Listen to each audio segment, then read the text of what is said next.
Greetings. I have brought you together today to discuss the implication of government in our education system. We will begin by talking about a brief history, discussing the issue of Common Core standards, and ideas looking towards the future. The Constitution was written without a federal decision specifically related to education. However, the 10th Amendment indicated that any areas not covered by the federal government should be the responsibility of local governments.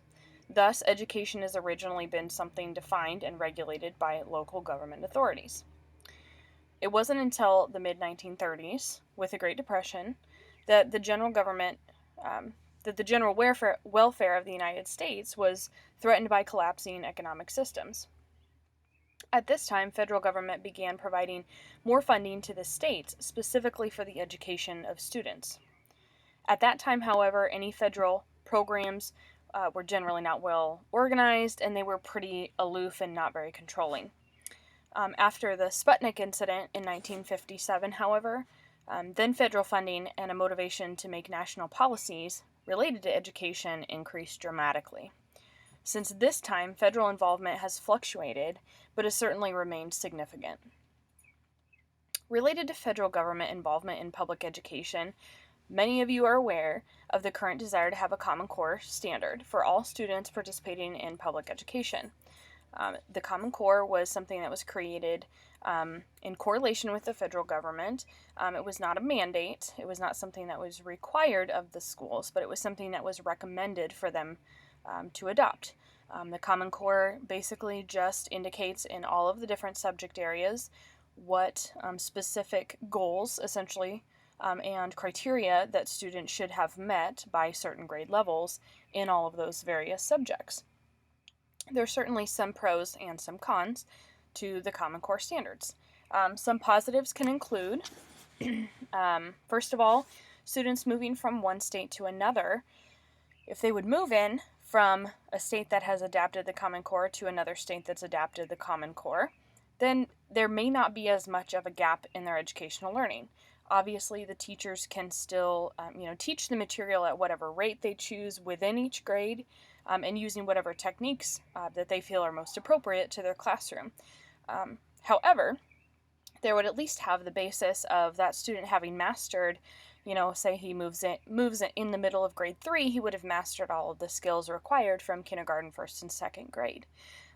So there may not be as many educational gaps for those teachers to have to fill. Another positive is that we would expect these standards to keep schools from underachieving. So it would require a very specific framework for what needs to be taught in order for students to be successful each and every year.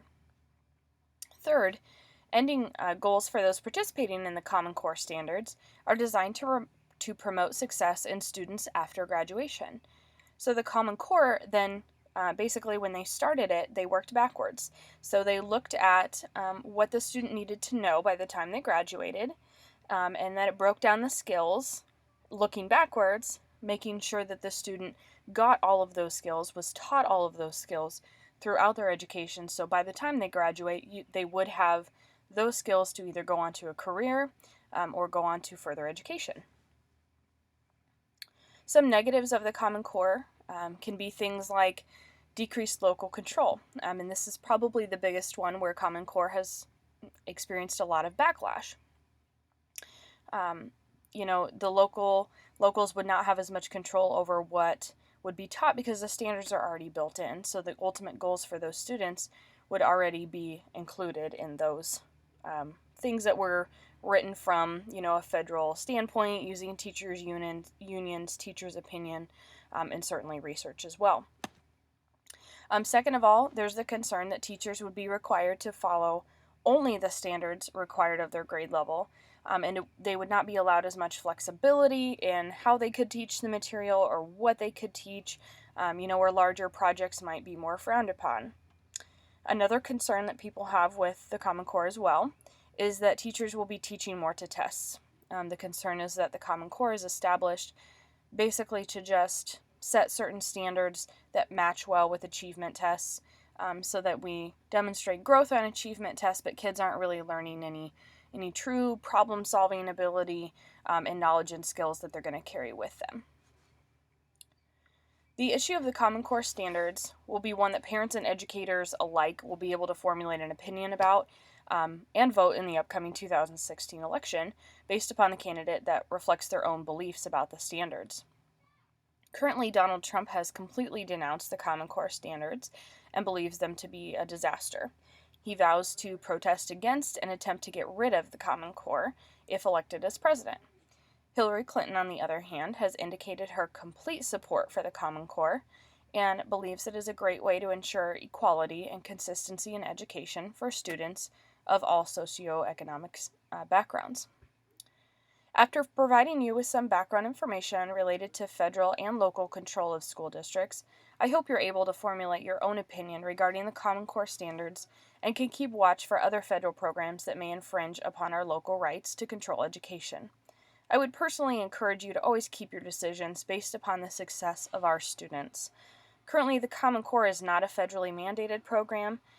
This is evidenced by Nebraska's own decision not to follow the Common Core and instead continue with our own state educational standards. I'm comfortable with the federal government having the desire to provide state governments with resources and tools to better their own state programs if the states choose to utilize that information.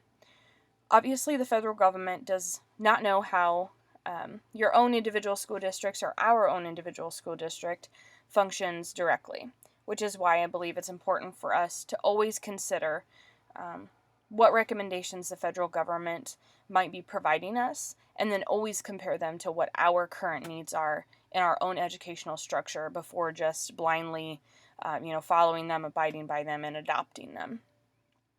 In this sense, the local government would, and in my opinion should, still get the final say on what is most appropriate for their own students to ensure their own student success. I appreciate your attention today and welcome any conversation or feedback you would like to provide. Thank you.